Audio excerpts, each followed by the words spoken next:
Right. Welcome everyone, and thank you so much for joining us. It's really wonderful to see so many familiar but also unfamiliar faces. I see that some of you even joined while driving. We do appreciate the commitment and interest. So it's really great to see you. And I guess when we were meeting last year at our interest group meetings, we were all, or at least I was relatively certain that we would be meeting in person today. This is unfortunately not the case, but who knows? Maybe next year. So I think that we'll try to somehow make do and take advantage also of some of the additional possibilities that this format gives us. So I will be speaking very little today. I will pretty much introduce the officers of our IG and all the people who have really make this IG as wonderful as it is, and really worked on the program for the upcoming SMS conference, and we'll give you somehow preview of this program. It's really a wonderful set of sessions, wonderful set of panels. So I'm extremely excited to attend them all, and I invite you as well to do that. We will have 2 awards for the best proposal and two awards for best proposals, and then for the first time we're also recognizing some of you. I can see some of you who've joined us as best reviewers. Again, the program cannot happen without your help, so we wanted to also recognize some of you. You're doing an amazing job. And then we'll try to compress this front end as much as possible, and then we really want to leave the second half of this meeting to have a conversation about the future of competitive strategy research, about the role of competition in strategy research, right? How is it still a central construct? How do we make it more central? Do we want it to be as central as it probably was in the past? And we are really somehow fortunate to have Karin and Brian join us today, and they will have a conversation with us over the second half of this business meeting, and then we will open up this discussion for to all of you, and we really are looking forward to it. So let me introduce the officers. So really much of the work happens thanks to the great involvement of our representatives at large. So this year we have 3 representatives who have served already 2 years, and they're all on their way out. Nan, Charlotte, and Maciej in France, so I'm a bit. And Maciej, and then Hyunjin, Elisa, and Florenta had joined the team last year, and really they've done a wonderful job. You will hear in a second from Olenka, who was the associate program chair responsible for panels this year. She's put together a wonderful program for us. And then a bulk of the work pre-conference was really done by Giada, who's the program chair, and she'll also talk to you about the competitive program. Again, my role this year was purely symbolic. I wanted also to thank all the leadership team for bearing with me for the last 3 years. It's been a great experience, and after the conference, my mandate also ends.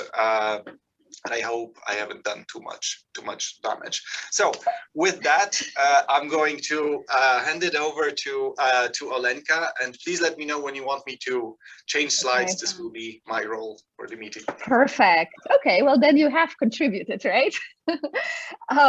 Okay, well thanks so much, Thomas. And so let me give you a brief overview of the pre-conference program. And I'm going to highlight a few sessions that will be taking place between Sunday and Tuesday. So what awaits us? So in a nutshell, we're going to have 2 different workshops. So one is going to be on career management issues, and the other one will be devoted to paper development theme, as well as 3 topical panel sessions. So that's the general overview. That's what's coming up. Now, let me just give you some more specific highlights. And so what are we going to do? So we're going to kick it off on Saturday morning with the 2 concurrent sessions. So to be more specific, we're going to kick it off with the paper development workshop on creating and sustaining competitive advantage in a discordant world. So very timely, very relevant in today's world. And so this will take place in parallel with a career development workshop. And so this will be on the topic on how to put together a tenure package. So that's the plan for Saturday. Then on Sunday, we'll start off with the morning panel session on the last and latest advances in machine learning. So that's organized by Jorge Guzman, who brought together an amazing, diverse group of strategy scholars who are currently doing cutting-edge work in this space. And they include Sharon Belenzen, Aja Leiponen, Raj Chaudhry, and Robert Siemens. Then for our second panel session, this will be on entrepreneurship and diversity, addressing the important issue of why entrepreneurship is not really a level playing field and what can be done to alleviate the striking inequalities in entrepreneurship. So Valentina Asanova brought together scholars doing recently work on this topic. This includes Martin Ganko, Chuck Easley, Damon Phillips, and myself. Then finally, on Tuesday morning, we'll shift to talking about strategic human capital. And here, Victoria Shevchenko has put together a terrific panel about the specific challenges that arise when surplus is being divided between employers and workers. And so that how that might also affect value creation in the firm overall. And so here we're also going to have a set of excellent scholars doing a lot of interesting work in this space. Matthew Bidwell, Jerry Davis, Connie Helfet, and Lamar Pierce.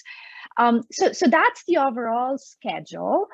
Now, next slide, please.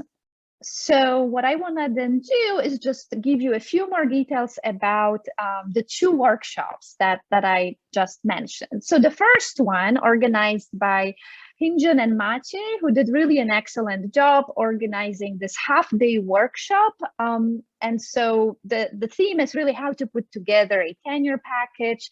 And just to give you some highlights here, so the first part of the workshop will feature presentations by a number of prominent scholars in the field who we presume have written many tenure letters themselves. So they'll have this, they'll give us a sneak peek, provide us with this rare opportunity to really understand the behind the scenes. So questions like, how are these junior folks being evaluated? What's the most effective way to put together a tenure package? And so thank you very much to Rashri, Randolph, Sarah, Viba, Chris, and Dennis for graciously really agreeing to share their wisdom with us. And then in the second half, we'll also have roundtable discussions with junior folks actually having the opportunity to get direct feedback on how to implement some of the advice they might hear in the first half and how they can better navigate the process themselves. So again, thanks very much to the organizers. This is an important and very worthwhile workshop. Next slide, please. So the second workshop, so that's the paper development workshop. So again, just let me extend my thanks to the organizers, Elizabeth, Florenta, Nan, Maria, Jacqueline, Turney, Lei, Sienna, and Oliver. So all of these amazing people put together a half-day paper development workshop that essentially aims to encourage us as scholars to think more deeply about how to evaluate ways in which firms organize, compete, and collaborate in an increasingly disrupted, discordant world. So just to give you a few quick highlights, so this session will consist of an interactive panel discussion featuring a bunch of really interesting and I think diverse scholars. So we'll have Bruno, we'll have Kyle, Hart, Laurie, Brian, and Mary, who again really graciously agreed to offer their time to engage in this interactive and stimulating panel. And then subsequently, they'll also stay with the participants to facilitate small discussion break rooms to further stimulate discussions around this topic. So this is overall what's going to happen. This is what awaits us. And so I think we're in for a great treat. And let me stop here and pass it over to Giada to talk about the competitive program next. Thanks, Olenka. So my name is Giada Di Stefano. I'm the program chair for the Competitive Strategy IG and an associate professor at Bocconi University. So I'll guide you through the part that is related to the competitive program that we put together, as well as all the awards that we decided as an IG to distribute. So first of all, the competitive program. So this is going to take place between Sunday and Tuesday, so over 3 days. And we are going to have 15 paper sessions and 1 panel session. But how did we get here? So it did take a village in the sense of, you see here the numbers of the last 8 years in terms of the proposal submitted, the reviewers involved, etc. So 2018 was Paris, which apparently was very memorable in terms of number of proposals submitted. 2020 was the first virtual year, which was also very interesting in terms of the attention that he gathered. But you see that if we eliminate these 2 exceptional years, let's say, this year actually was marked by a very consistent number of submissions. We were pleasantly surprised to receive this number, because given the decision to move the conference online was announced before the submission opened, to some extent we were worried that some of you might have been discouraged by the prospects of doing the conference online. This was clearly not the case, so we are very thankful for the submissions that we received. You see that in terms of acceptance, this is more or less in line with the past, so around 60%. What is interesting is that we ended up forming a lot of sessions. You can see that there are 15, and this is because I kept on with the tradition that Tomasz started last year, that is to cooperate with other IGs to actually create sessions that span across different boundaries. And so this year we have actually 8 of the 15 sessions that are co-sponsored by other IGs, in which we basically have sometimes it's just our own papers and the topic is of interest potentially for people who work in other domains. And some other times we put together papers that were submitted to ours and papers that were submitted to other IGs, and we created a session that was more homogeneous in terms of content. So with this in mind, let me just give you an overview of what the sessions look like. I'm just going to point a couple of things here. First of all, the panel session that I was telling you about is the one that you see at the bottom of the Sunday program. So it's the one on AI, decision-making, organization, and competitive strategy.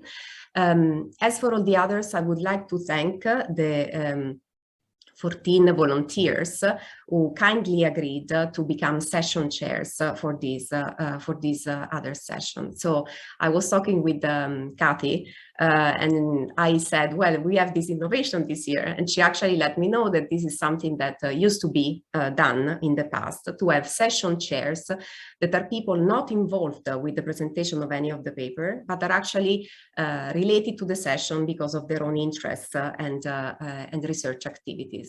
So I would like to thank Kathy, Tomasz, Christo, Sandeep, Yunjin, Maciej, Anne, Samsa, Elena, Marco, Mara, Juan, Jost, and John for kindly agreeing to be involved in the sessions, despite they are actually not presenting their papers during the sessions themselves.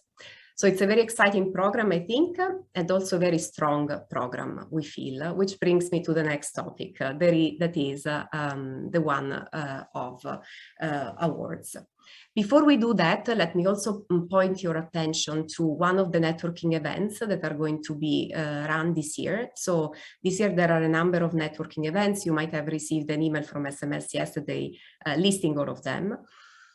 On Monday, in particular, right after the general business meeting that is going to take place at 8, there is going to be this event in which SMS is bringing together academics on the one end and practitioners on the other, with these ABC tables, where basically we have been invited as an IG to host one of the tables and to host someone from the industry to talk about the topic. And I had the pleasure to invite Ricarda, who's the CEO and founder of LifeFeed, which is a firm that is specialized in training programs for firms, and a particular type of. So we'll talk about what they do, the strategic management of people more broadly. And since we are now collaborating on a research project, we'll also talk about how to establish potential collaborations with industry. Okay, so next to the awards. A very strong program, as I said. So the first awards that we are not directly responsible for are the ones that are at the conference level.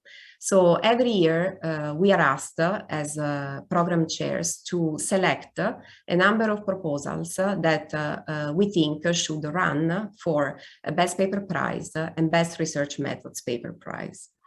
The way in which this works in our IG is that we always give priority to proposals for which at least one reviewer nominated the proposal for one of these awards. And we can nominate up to 5 proposal maximum for each of the two. Given the incredibly strong set of contributions, we actually extended a series of these nominations, and I'm very proud to announce that 3 of our nominees are now finalists for these awards. So I just would like to briefly recognize Nilufar, Andrea, and Simone, who are competing for the Best Paper Prize, Atticus and Andy, who are competing for the PhD Paper Prize, and Sruti and Rita, who are competing for the Research Methods Paper Prize. The winner is going to be announced on Monday at 8 a.m. So next click on the slide during the SMS business meeting. So if you want to show your support to the IG and our candidates, don't miss that.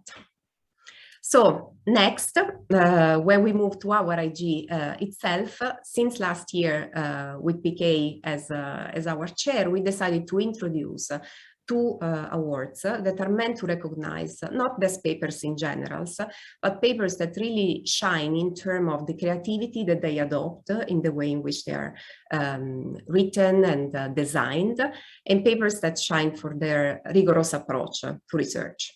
And so the process that we use for these awards is the following. We basically have the program chair, that was me this year, go through all the 80+ proposals that we received and select 5 proposals that are potential candidates for these 2 awards, 5 for each, so 10 in total. And then Tomasz as our IG chair and Olenka as our assistant program chair basically blindly ranked these proposals to make sure that we could somehow rank them. Based on that, we selected the top 3 as finalists, and then the one that came on top of the entire ranking as the winner for each award. So let's move forward and learn, first of all, who the finalists are for the Best Proposals Award for Creativity in Research. So these are our 3 most creative proposals according to our team: Evan and JJ with subjective beliefs about contract enforceability, Saverion and Punacha with Sorry Not Sorry, addressing online threats to organizational reputation, and Max and Christoph with How to Stand Out from the Crowd, detecting patterns in app endorsements on the App Store. And here we noted for you the sessions in which these papers are going to be presented in case you are actually interested in learning more about what they do. So out of these 3 finalists, the winner for the Best Proposal Award for Creativity in Research is Sorry Not Sorry, addressing online threats to organizational reputation by Saverio Favaron and Punacha Medapa. Congratulations to all the finalists and the winners of this first award. Now to the second, we move to the domain of rigor, which doesn't mean that these papers are any less creative, but they shine, let's say, with respect to the rigor that they adopt in their design and analysis. So the first finalist is a paper by PK and Cameron, Generative or Exclusionary, How Ecosystems Evolve with Coordination and Standardization. Our second finalist is from Mark, Yo, Lamar, and Jason, Product Sales Incentive Spillovers to the Lending Market. And the third is by Christina, Erica, and Wang, Predictive Analytics, Workplace Complementarities, and Business Performance. And once again, these papers are going to be presented in sessions, 3 different ones that you can find on the program. And so the winner for the Best Proposal Award for Rigor in Research is the paper by Christina, Erica, and Wang, Predictive Analytics, Workplace Complementarity, and Business Performance. Once again, congratulations to our winners and to our finalists. So in the spirit of recognizing not only the best papers, but also the people who put a lot of effort in crafting the program with us here, first of all, let me pause that, Tomasz, you're right, sorry, I was skipping this. All the finalists and reviewers are going to record a short video that is going to become available on our YouTube channel and the website. So you can basically see this is what we have at the moment with the winners and finalists from last year. And so we are waiting to receive their videos so that you actually can learn more about the papers also there. Okay, so as I was saying, in the spirit of recognizing the contribution of also the people who helped us put together this great program that we have this year, we decided to launch for the first time a new award to recognize the best reviewers. The criteria here for recognition were basically based on how helpful, insightful, detailed, and constructive the reviews were. And so I'm very proud to announce the recipients of this first Best Reviewers Awards. So congratulations to Afonso, Giulia, Andrew, Felipe, Alessio, Christian, Tim, Todd, Kata, Yoongjun, Rebecca, Arsh, Yunjin, Deptano, Tammy, Francisco, Carlos, and Amy. Thank you so much for providing this very constructive and insightful feedback to our authors. And with this, I'm going to pass the baton to Tomasz for the second part of our business meeting. Thank you. Thank you, and congratulations to all the finalists and winners of both the awards and recognition for reviewing. Again, thank you so much for contributing to building the program of our IG. So now we're passing, and we're exactly on time. We're passing to the second part of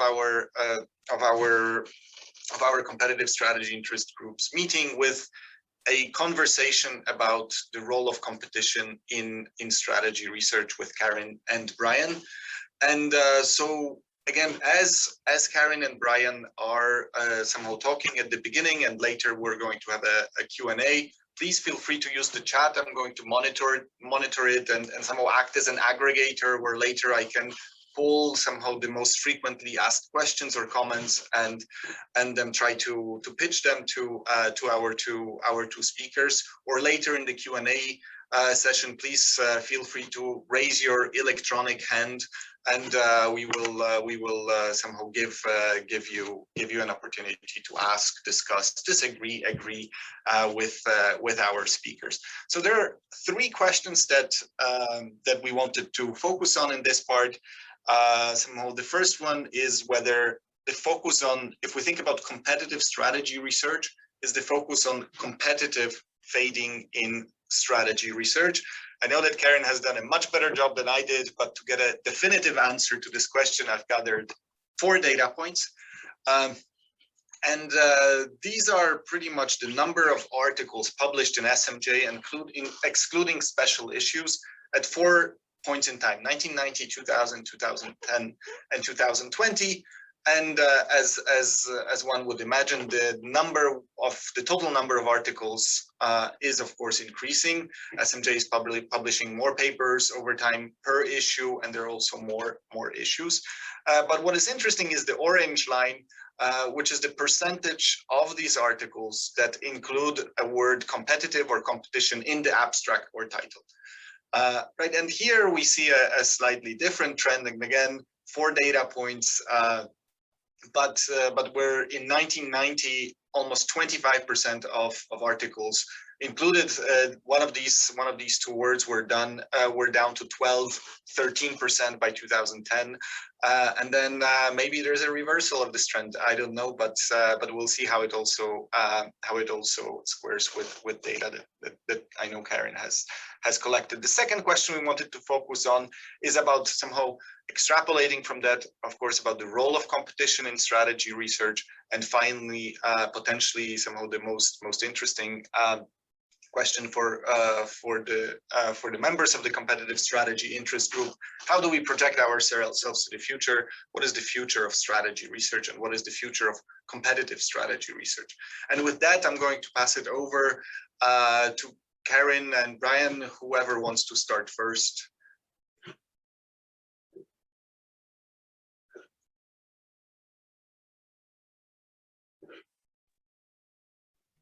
Karin, since you have slides, does it make sense for you to go first? Because I can always vary a bit based on what you do. It would be harder for you to do given that you've got the slides. Okay.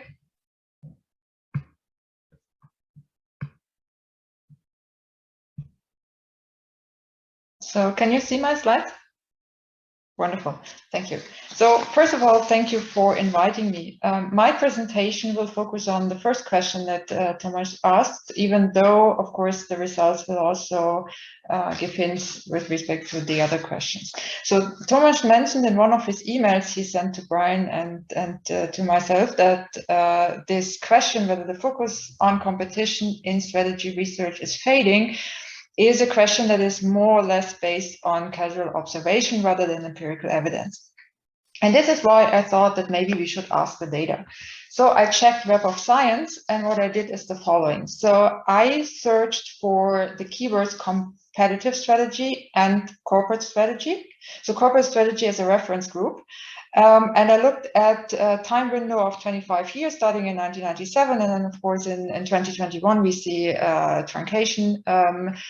But what I found is about 15,000 articles for both keyword combinations within these 25 years, increasing in the number of publications, which is not surprising. Thomas mentioned that already. But what is quite interesting is that in the early years, so around 1997, early years of 2000, we had more articles on competitive strategy than on corporate strategy. And in the most recent years, the situation is exactly the other way around.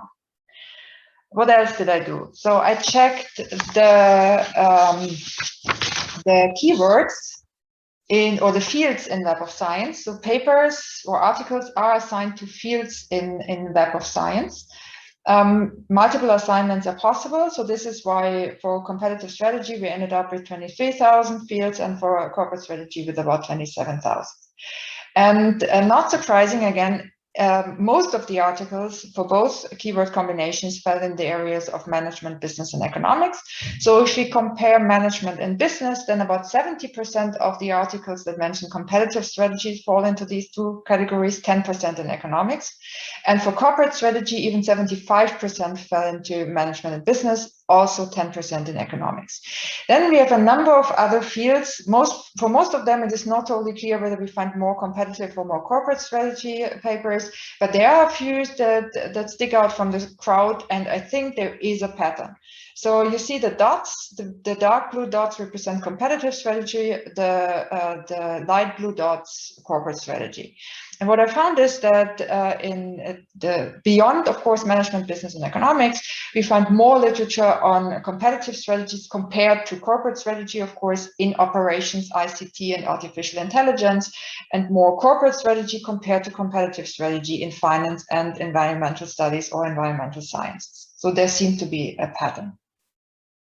Next thing I did is, I mean, if we talk about the focus on competition in strategic research, then we cannot stop at the keyword combination competitive strategy, then we have to have a look at competition in general.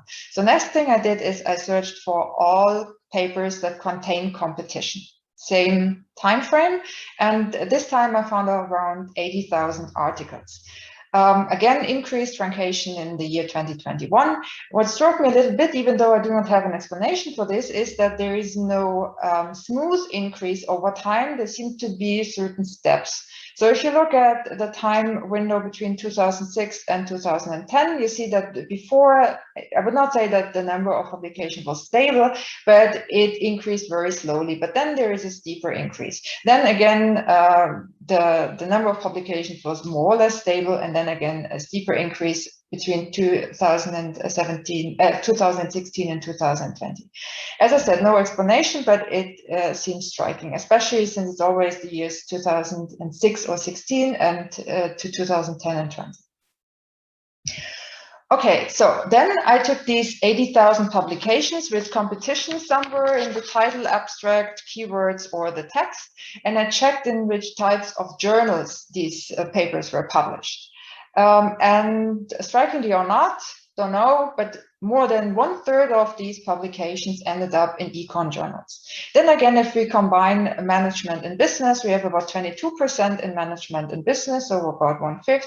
And then we have between 7 and 10% in political science, environmental studies, and environmental science, and then between 4 and 5% in finance, law, psychology, and operations. So as you can see, the field is highly diverse, which is of course not surprising, since again, we did not search, or I did not search for competitive strategy, but for competition in general.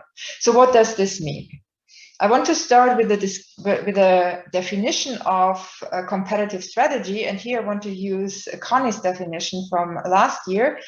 So she said that competitive strategy is competition at the business level, and that means in markets, from a strategic point of view. This is, of course, a very narrow definition once we consider competition or competitive forces in general. If you look at the content of the papers that are published in various different fields, strategy or also outside, then there are hardly any publications that look at competition strategy specific questions. So competitive strategy as a mean in itself. If you look at these papers, then what you find is questions about competition in various different contexts. For example, if the whole thing is about behavioral aspects like motivations or preferences, you easily find the literature in behavioral strategy or even in psychology. If it's about competition, mergers and acquisitions, alliances, or whatever you could think of, even networks, then you find it in cooperative strategy or even in sociology. If we look at change, then you might find it in innovation strategy or innovation in general. So clearly, I want to make the point that there's nothing wrong with looking at research questions from different angles or different perspectives, rather the contrary, that could be very fruitful, but it leads to a situation where literature on competitive strategy might be hidden in other fields. What else did I find? We know from the literature and also from discussions about competitive strategy that competitive strategy research is at a disadvantage once it comes to the empirics. This is for one thing because competitive strategy is hard to measure, or product market competition is hard to measure. Of course, the literature and also people who are asked for it ask for smarter empirical designs, and they ask for better data. But even if we think hard and find even better empirical design, even better data, then probably we will not solve the inherent problem of the field. Then if it comes to competitive dynamics, which is of course a growing field, if we talk about agility or change or whatever, then we need time series data in order to get the patterns right. And this is also, of course, something that is very difficult. Finally, causal inference, which is state of the art in strategy research today, is also an issue once it comes to competitive strategy research. Why is that? Because experiments work very well within an organization because then you can manipulate something, but it works not super well in industries because you cannot manipulate the whole industry. So then we can, of course, rely on exogenous shocks, but they are rare, first of all. And if they hit a whole industry, then they hit the whole industry, and there's no control group. So what does this mean for the importance or the seeming importance of competitive strategy? It means that theory building is probably quite easy, but theory testing, if it's done with data, might be quite difficult, and this could reduce the number of publications, of course. This also becomes visible once we again look at Web of Science. And the last thing I did on Web of Science is that I searched for the combinations of competitive strategy and corporate strategy plus experiment and panel data. So same time window, same structure, keywords, abstract, title, and text. And what I found is the following. First of all, in the very early years, we found more experimental research in competitive strategy than corporate strategy. But in the more recent years, the situation is again the opposite. And once it comes to panel data, then we hardly find any panel data studies in the early years, irrespective of the field of strategy. And for the most recent years, we find quite a number of panel studies in a corporate strategy, but not in a competitive strategy.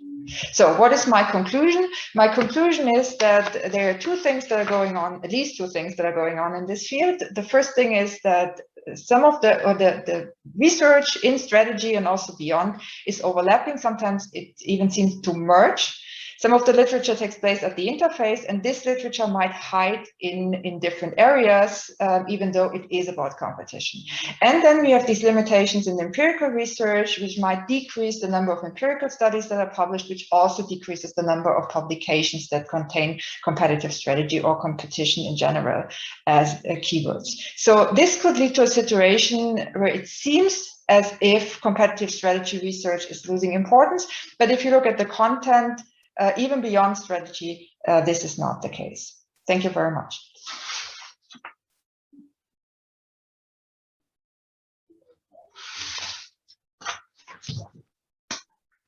Okay, great. So, so shall I start? I guess I will. So, thanks for having me here. And I'm going to take a slightly different view, more idiosyncratic and sort of subjective, looking back at the world. And at the end of that, I think I'll end up at the same place that Karin did, which is that research on competitive strategy is not declining. It's sort of lurking in different places than it might have in the past. And so here we go. First, I actually want to start by thinking about strategic management research overall. So traditionally, if you go way back into the last millennium, it tended to be focused on the level of the firm. If you go back to the sort of the classic Rumelt-Schendel-Thies piece that was very influential in the early 90s, the big four questions that they lay out for the field are all from the point of view of a firm. And we frequently thought about competition in terms of product market rivals or resource market rivals. And that's great. A lot of great stuff is done.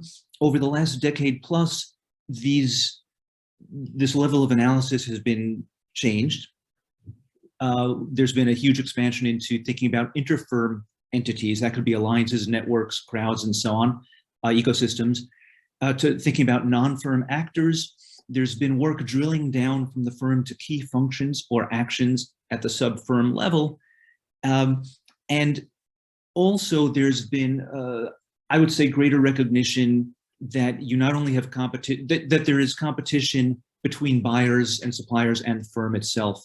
That's been recognized in a more acute way.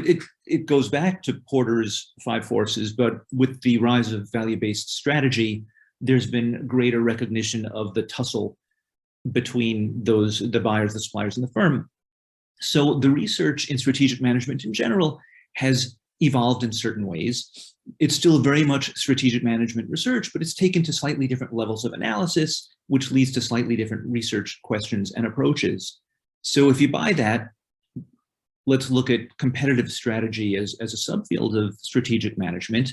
In the old days, there was work, and there still is, but in other words, there was a lot of emphasis on competitive dynamics, on competitive moves, on industry evolution, for example. So competitive dynamics is game theoretic exploration of firm level actions and outcomes as a function of the firm's characteristics, the focal firm and also the firms that it's dealing with.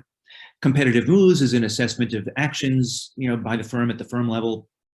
And industry evolution is typically looking at firm survival or growth or shrinkage, I guess, as a function of its own characteristics and those of its product market rivals, sometimes resource market rivals, but usually product market rivals. Vibrant literatures, lots of work still going on, lots of interesting things to see. And yet it's not surprising that the locus of energy evolves over time. Now that's progress in our field, and that the same pattern that I think I see in strategic management of looking up super firm and sub firm also shows up in competitive strategy. So when I think of some of the more recent work in competitive strategy, I see competition focusing, or I see a focus on competition at the supra and sub firm levels. So one of the most obvious examples being ecosystem competition. And there was a while, people started looking beyond just the firm. It was a little hard to put boundaries on, is it just a dyad? Is it a network? Ecosystems, particularly platform-based ecosystems, it seems relatively, we have a way of sort of getting our arms around what an ecosystem or a platform looks like, and then think about competition between them. So there's a large amount of work going on in that area. It doesn't always necessarily say competitive strategy in the abstract or the title, but it's very much about competition among ecosystems, groups of firms, and sometimes even non-firm actors. So that's an example of where I think competitive strategy is really quite vibrant at a slightly different level than we traditionally thought about it. At the sub-firm level, I think there's been a real burst of work looking at, for example, competition in strategic human capital. And again, the words that are used may not be quite the same as in the old days about competitive strategy, but there's a lot of work about the competition for talent and then the tussle, the division of rents between the talent and the firms. There's a great deal of work on technology-based competition. There's even some on the extent to which culture or values end up providing some grist for competitive advantage. And also I've noticed quite a drilling down into the origins of resources and capabilities that matter for firm heterogeneity and that matter for competition. This goes, here's what I found. Excuse me, my phone is talking to me and I don't know why, so let me turn that off. And finally, the value-based strategy, which I think I alluded to before, helps us think about not just competition for buyers and suppliers, but also competition with buyers and suppliers. And so this all shows up in the various journals and in the academic conferences, not always with the same monikers, but I think that it fits very well with our overall sentiment of competitive strategy research. When I look at recent SMJ, not at the numbers, but particular papers, we've had work just in the last couple of issues on the competitive amplification of organizational heterogeneity. Basically, you can imagine there's a little difference between firms at one point. Under what circumstances does that grow and get magnified over time? So in the future, these firms are very different. And under what circumstances does it sort of dissipate? And so this kind of work to try to understand industry conditions, firm conditions, time compression diseconomies really helps us understand competitive strategy. There's been work on technology responses to heightened competition, import competition in particular. And there's been work, and actually, Tomasz, this is you, with Gutierrez and Doug Frank, about, individuals, at least I think this is within a firm at the individual level, I'm leading, then I fall behind. Do I put in more effort or less effort to try to get back to the top? So that's competition, not necessarily between firms, but between folks inside a firm. So I see a lot of work that is still on competitive strategy, looking at slightly different pieces of the elephant, or I guess I'm not sure how to put that in ecosystem terms, at an ecosystem of elephants. Looking to the future, given this path, what could go wrong? Well, I'm not sure, but I tend to think research usually has a nice balance of analysis and synthesis. Not necessarily every single paper has to do that, but overall, that's where we want to go. Analysis is breaking things down so that we can understand the individual parts better. Synthesis is building things back up so we can, have a sense of how things work systemically. If we go drill down into the sub pieces of the firm and start looking at competition there, that's great. But I think we do need to make sure that we continue to bring that back up to the level of competition across firms, at least as long as firms remain the primary units of activity in the economy.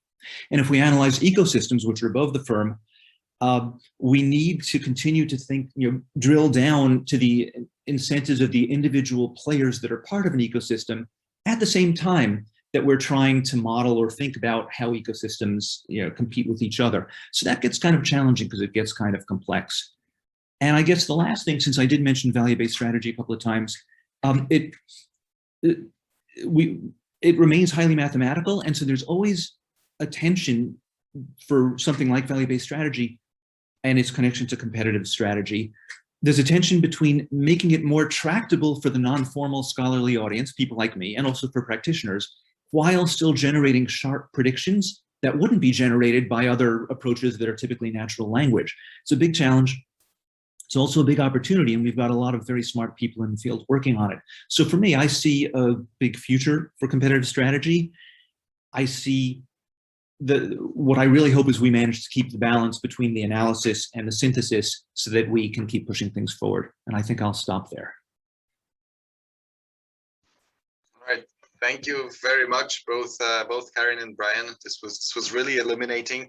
And so now I wanted to open it up to a general discussion, questions, comments. If you have any, please raise your electronic hand. Now, before I give voice to Lamar, I'm going to shamelessly exploit the situation I'm currently in, and I'm going to start with the first question. And that actually goes back to, Brian, what you said about syntheses, and Karin, the categories that you have used. I was recently reviewing syllabi for PhD programs in strategy. And probably one of the most persistent elements of the structure is a clear separation of courses on corporate and competitive strategy. And from what I understand, in a sense, I think the question is that separation still, we need to create categories, right? We need somehow to organize our work, but do you think that it's still a useful distinction or division?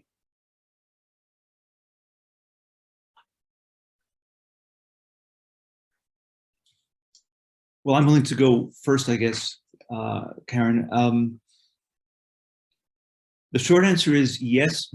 And I'm not sure why, as I sit here thinking about it. Let me say, teaching students and teaching practitioners, I find it enormously valuable to be able to separate those, to provide toolkits that are distinct yet complementary and help them recognize when they're in certain situations, how to think about certain things. And so if only for that reason, I back up and say it is a useful distinction for us as well.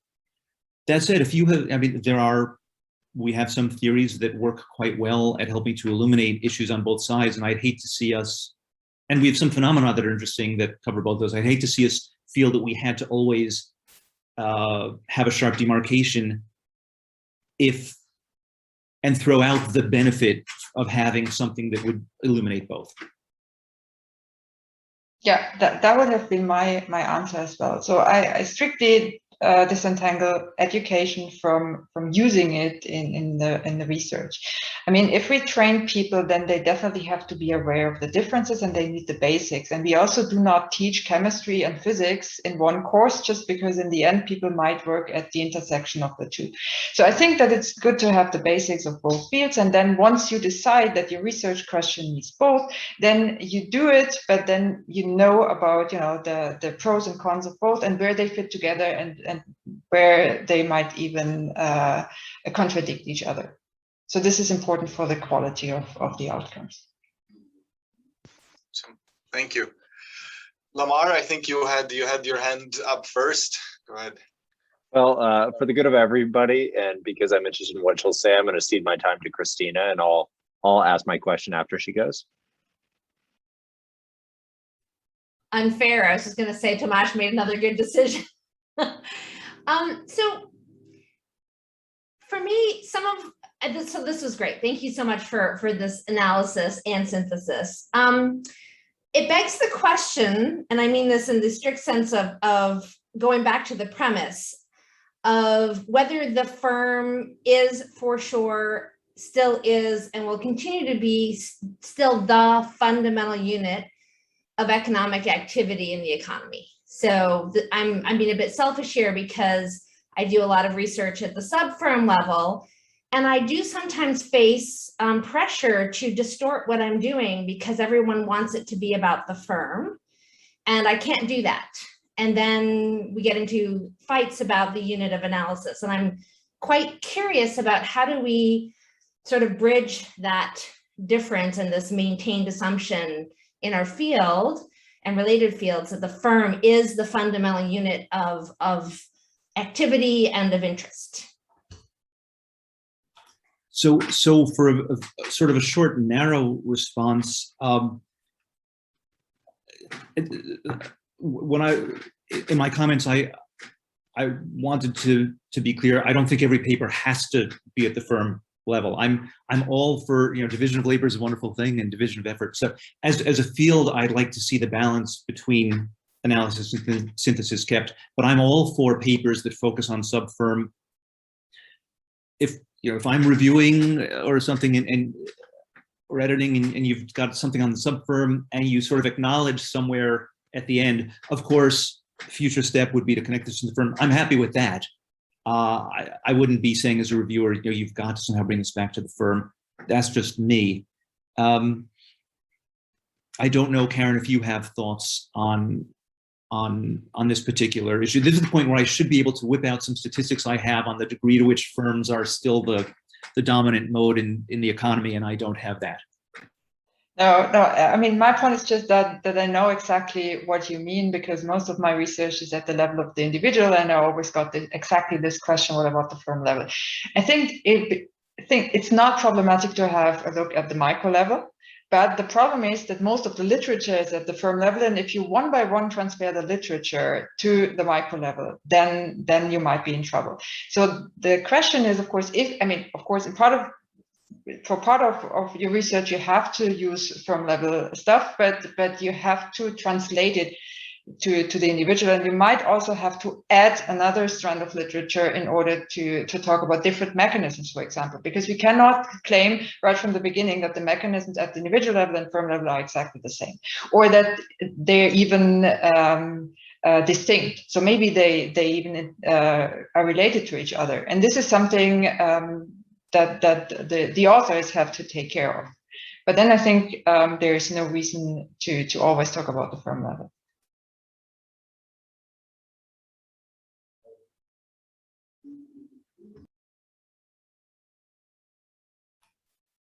Did you want me to respond? I wanted to make room for other people, but thank you for that viewpoint. Thank you. Go ahead, Lamar. Oh, all right, I'm back. Yeah, so I mean, one of the big questions I think that's going on in public policy now, and this is related to what Christina said, is this issue about antitrust and market power concentration.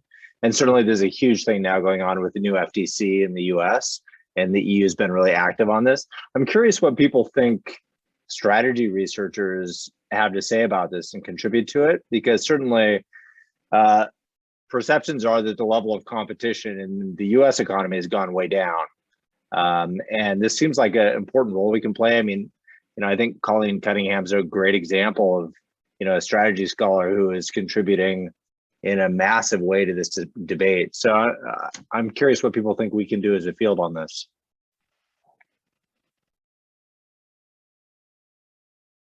So I think I leave this discussion to the people from the US, at least for a first shot. And actually, I'd love to hear what other folks on the line think about this.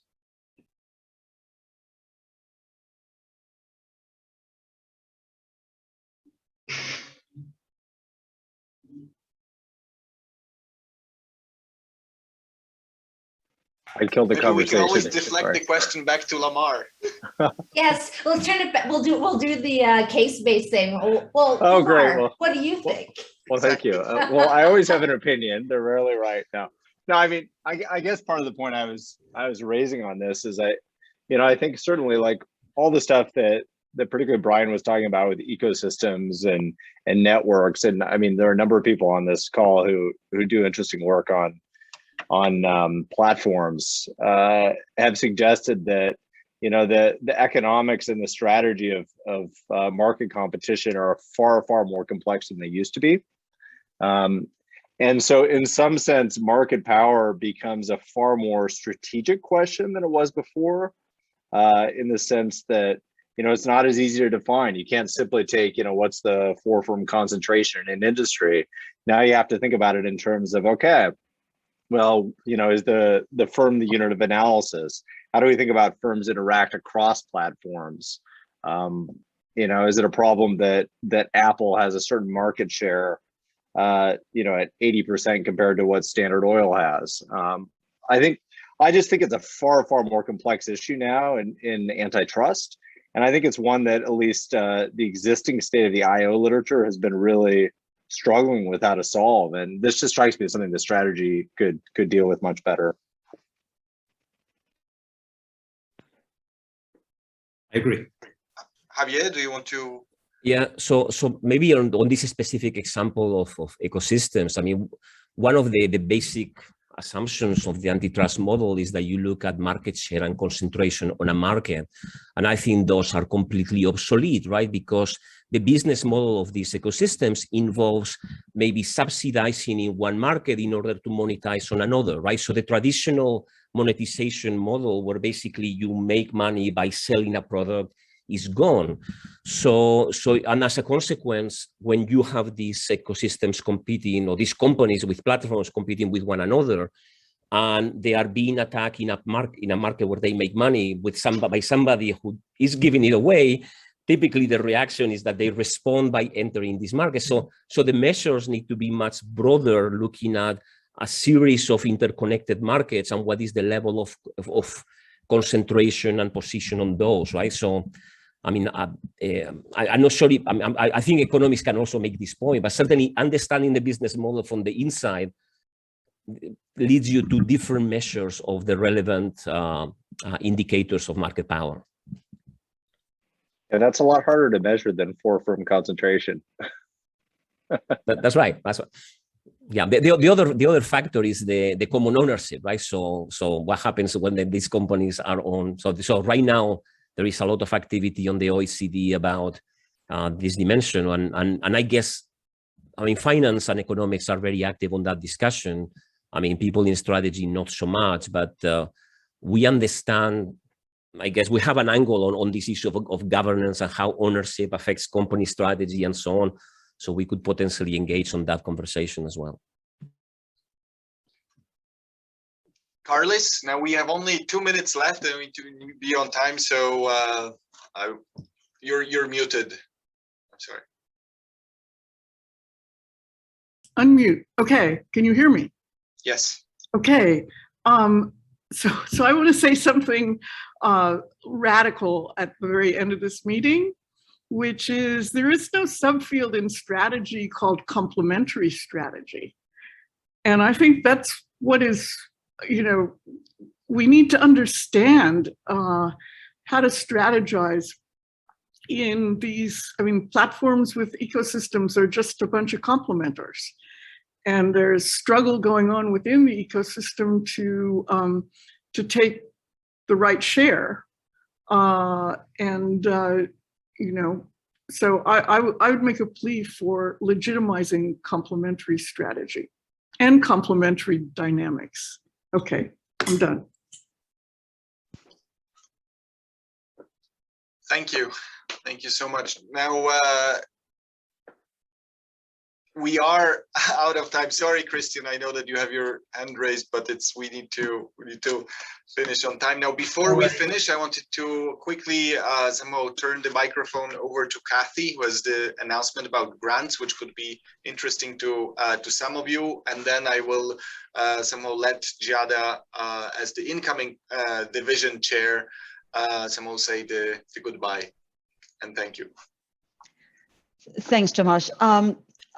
Many of you may be aware that the Strategy Research Foundation, which is the funding arm of the SMS, there's a program called Research and Strategic Management that is a faculty grant program that addresses a theme. And the theme for 2021 and 2022 is competitive advantage in the 21st century, which is exactly on point with this conversation.